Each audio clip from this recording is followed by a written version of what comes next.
आज नव्या माळीण गावाचं मुख्यमंत्र्यांच्या हस्ते लोकार्पण होणार आहे।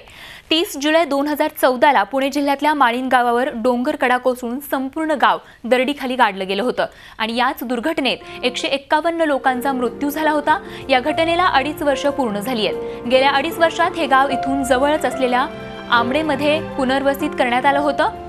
आंबडेमध्ये ग्रामस्थांनी नवी घरं, नवी शाळा, प्राथमिक आरोग्य केंद्र, ग्रामपंचायत, गुरांचा गोठा, समाज मंदिर बांधण्यात आलंय। या नव्या माळीणच्या लोकार्पणाचा कार्यक्रम आज मुख्यमंत्र्यांच्या उपस्थितीत होत आहे।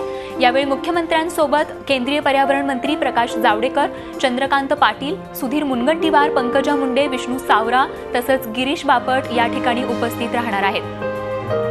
आणि या संदर्भात अधिक माहिती देत आहेत साईदीप ढोबळे आमचे प्रतिनिधी आपल्या संपर्कात आहेत। साईदीप, आपण पाहतोय आज मुख्यमंत्र्यांच्या हस्ते नवीन माळीण गावाचं लोकार्पण सोहळा या ठिकाणी पार पडतोय।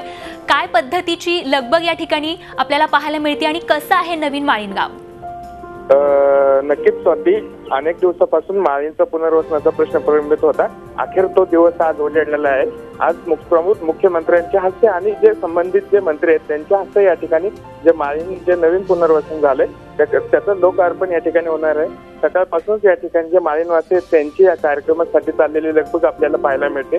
नवीन घरापुढे प्रत्येकाने आपली रांगोळी आणि फुलांचा सडा देखील टाकलेला आहे आणि जे मंत्री महोदय येणार आहेत त्यांचं देखील खास त्यांच्या शैलीमध्ये आदिवासी जी जनता आहे त्यांच्या शैलीमध्ये त्या ठिकाणी मुख्यमंत्र्यांचं ते स्वागत करणार आहेत।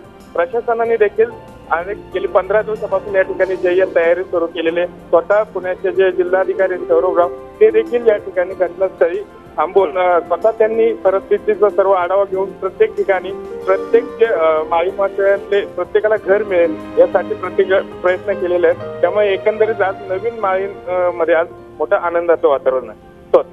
नक्कीच साईदीप, तर मोठ्या संकटातून आता पुन्हा एकदा उभारी घेतलेले हे गाव पुन्हा एकदा आयुष्याच्या नवीन सुरुवात करण्यासाठी सज्ज झाल्याचं आपल्याला पाहायला मिळतंय। धन्यवाद या सविस्तर माहितीसाठी।